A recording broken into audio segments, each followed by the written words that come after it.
Hey, mambo vipi? Karibu sana katika channel yangu ya YouTube. Tunaendelea na kujifunza HTML language na tayari tumemaliza katika kipengele cha list. Tumeshazungumzia kuhusu list katika HTML na kuona namna gani ambavyo tunaweza kutengeneza list mbalimbali katika web page zetu katika video zilizopita. Na leo tutaingia katika kipengele cha link na kuona jinsi gani ambavyo tunaweza kuconnect website zetu na website nyingine, jinsi gani ambavyo tutaweza kuconnect web page zetu web page moja na web page nyingine, na mambo mengi ambayo tunaweza kuyafanya kwa kupitia link. So tutakuwa na video takriban zisizopungua video 6 ambazo tutakuwa tukizungumzia vitu tofauti vinavyohusiana na links. Leo katika video hii just nimekusogezea tu utangulizi wa hichi kipengele cha links, lakini video inayofuata tutakuja kuangalia namna gani ya kuandika links katika HTML code.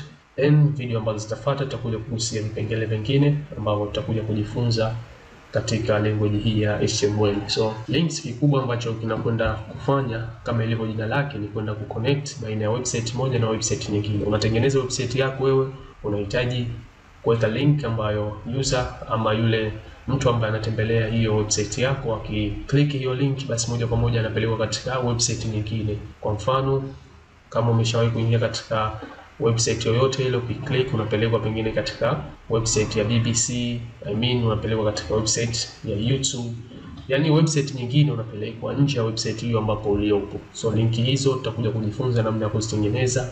Pia kuna links ambazo zitakuwa zinakutoa tu katika page moja kwenda katika page nyingine humo ndani ya website yako. Tutakuja kuona pia the way ambavyo zinatengenezwa linki hizo za kuunganisha baina ya web page moja na web page nyingine na kuweza kuinteract nazo. Pia tutakuja kuona namna gani ya kutumia link kuconnect katika sehemu ya web page yako. Upo na web page ambayo ina content nyingi na kuwa refu, kwa hiyo una uwezo wa kuweka link ambayo mtu pengine yupo chini kabisa anahitaji kurudi juu, akaclick tu hiyo link ikampeleka ikamrudisha juu kabisa bila kuscroll na kurudi juu. Link zote hizo una uwezo wa kuzitengeneza kwa kutumia HTML language. Pia kuna link ambayo itakutoa wewe katika website yako na kupeleka katika programu hizi ama applications, mfano za email.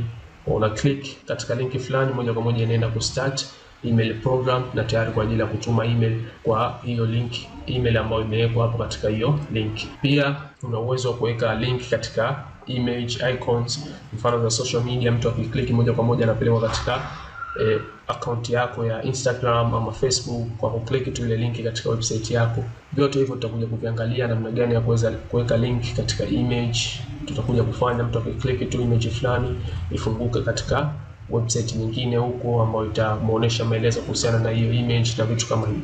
Pia tutaweza kutengeneza link ambazo mtu akifungua page fulani ya website yako ifunguke katika new window, amefunguka katika new tab katika browser yako. Vitu vyote tutakuja kuviangalia hivyo. So nadhani katika video hii ya leo tuishie hapa.